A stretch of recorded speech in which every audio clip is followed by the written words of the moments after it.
जय हिंद दोस्तों, स्वागत है आप हमारे YouTube channel science G and जेस में। तो आज की इस छोटी सी क्लास में अपन करने वाले हैं राष्ट्रीय आंदोलन की महत्वपूर्ण घटनाएं और उनका सन और कौन सी घटना कब घटी थी। ये आज की इस क्लास में अपन देखने वाले हैं। काफ़ी इम्पोर्टेंट टॉपिक है ये। यहाँ से हर एग्ज़ाम में लगभग एक दो क्वेश्चन ज़रूर पूछे जाते हैं। तो आपकी इस टॉपिक को बहुत ही कम समय में अपन इस क्लास में देखने वाले हैं। तो आप इस वीडियो में अंत तक बने रहना। चैनल पर नए हो तो चैनल को सब्सक्राइब कर बेल आइकन ऑन कर लेना, ताकि मैं जैसे इस प्रकार की नेक्स्ट क्लास लेके आऊँगा तो उसका नोटिफिकेशन आप तक पहुँच जाएगा और आप सबसे पहले इस वीडियो को देख सकेंगे। तो सबसे पहले आता है 1904 में क्या गठित हुआ था।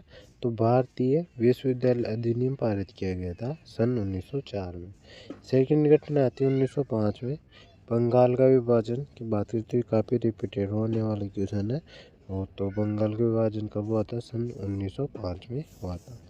इस बार थर्ड नंबर पे आता है 1906। 1906 में मुस्लिम लीग की स्थापना हुई थी। तो 1906 मुस्लिम लीग की स्थापना इसका राइट आंसर हो जाएगा। सूरत अधिवेशन कांग्रेस में फूटी बात है तो 1907 में हुआ था। तो ये इसका राइट आंसर 1907 हो जाएगा। इस बार नेक्स्ट आता है 1909। मार्ले मिंटो सुधार यह अधिनियम कब पारित किया गया था? 1909 में पारित हुआ था मार्ले मिंटो सुधार अधिनियम। तो 1909 इसका राइट आंसर हो जाएगा। इस पर नेक्स्ट आता है ब्रिटिश सम्राट का दिल्ली दरबार में आयोजन। यह कब किया गया था? 1911 में किया गया था और यह भी काफ़ी बार रिपीट हो चुका है क्वेश्चन है। तो इसको आपको ध्यान रखना है, यह 1911 में हुआ था। इस पर नेक्स्ट है 1916। 1916 की बात करें तो होम रूल लीग का निर्माण 1916 में किया गया था। तो 1916 इसका राइट आंसर हो जाएगा। इस बार नेक्स्ट आता है अपना 1916 में और एक और घटना घटित हुई थी। वो कौन सी थी? मुस्लिम लीग कांग्रेस समझौता भी, या जिसे लखनऊ पैक्ट के नाम से जाना जाता है, यह भी 1916 में घटित हुआ था। इस बार नेक्स्ट आता है 1917। महात्मा गांधी द्वारा चंपारण में आंदोलन। ये महात्मा गांधी का भारत में पहला सत्याग्रह आंदोलन था जो 1917 में आयोजित किया गया था। इस पर नेक्स्ट आता अपना 1919। 1919 में डॉलर एक्ट अधिनियम आया था जिसे काला कानून के नाम से जाना जाता था। और वो किसके खिलाफ आया था?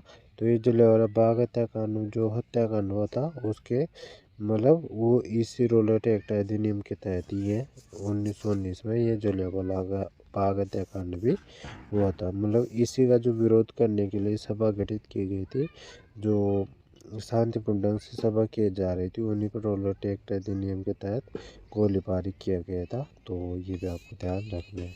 फिर एक और घटना होती है 1919 में मॉन्टेग्यू चेम्सफोर्ड सुधार अधिनियम।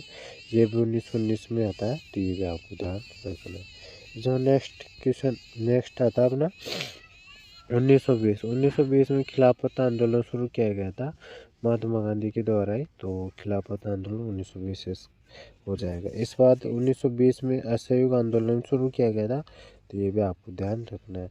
और जो असहयोग आंदोलन है उसी आंदोलन को समाप्त 1922 में किया गया था। जो कब किया गया था? चोरी चौरा कांड के कारण इसको समाप्त किया गया था असहयोग आंदोलन को। ये भी आपको ध्यान रखना है। इस बार नेक्स्ट घटना आती है अपनी साइमन कमीशन। 1927 में ये गठित कमेटी थी साइमन कमीशन की। तो ये 1927 में गठित की गई थी। साइमन कमीशन की नियुक्ति कब की गई थी? 1927 में की गई थी।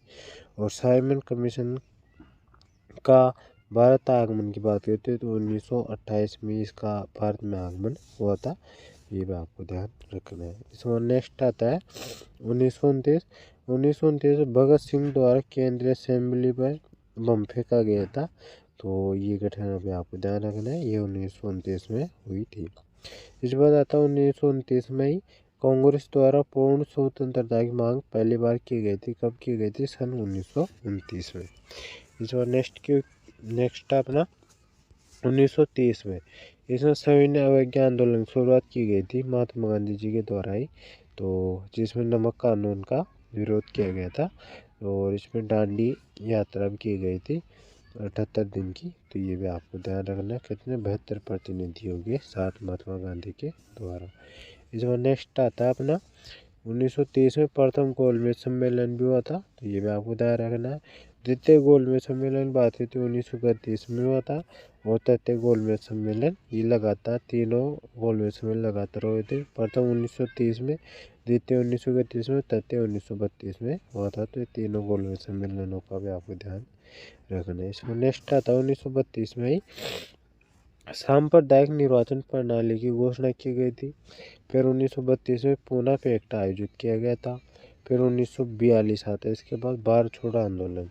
ये भारत छोड़ो आंदोलन ये भी काफ़ी महत्वपूर्ण है, तो ये 1942 में शुरू किया गया था। इसके बाद आता है 1942 में क्रिप्स मिशन का आगमन, भारत आगमन होता है क्रिप्स मिशन का आगमन। और इसके बाद नेक्स्ट आता है 1943 आज़ाद हिंद फौज की स्थापना की गई थी सुभाष चंद्र बोस के द्वारा, तो ये 1943 में ही मतलब इसका आयोजन किया गया था। इसमें नेक्स्ट आता है 1946 में कैबिनेट मिशन का भारत आगमन होता है 1946 में, तो ये आपको ध्यान रखना। और 1946 में भारत संविधान सभा का निर्वाचन होता है, जिसमें टोटल 299 सदस्य थे, और जिसने 2 वर्ष 11 माह और 18 दिन में भारत का संविधान बनाकर तैयार किया था। इस बार नेक्स्ट आता है अंतरिम सरकार की स्थापना की जाती है 1946 में, ये आपको ध्यान रखना है। इस बार 1947 में भारत के विभाजन की माउंटबेटन योजना का आयोजन किया जाता है 1947 में, और 1947 में भारत को स्वतंत्रता की प्राप्ति हो जाती है, तो ये आपको ध्यान रखना है। तो ये सभी महत्वपूर्ण घटनाएं थी जो आंदोलन से संबंधित थी। आई होप आपको इन इम्पोर्टेंट घटनाओं को अच्छे से समझ में आ गया होगा। इन घटनाओं को यदि आप अच्छे से समझ चुके हो तो वीडियो को लाइक कर देना। चैनल पर नए हो तो चैनल को सब्सक्राइब कर बेल आइकन ऑन कर लेना। हमारे यूट्यूब चैनल का नाम है साइन जीके एनजीएस के नाम से है, तो इसको चैनल को सब्सक्राइब कर बेल आइकन ऑन कर लो, ताकि किसी प्रकार की नेक्स्ट क्लास आए तो आप उसको सबसे पहले देख सकें। तो मिलते हैं नेक्स्ट वीडियो में, तब तक के लिए जय हिंद जय भारत।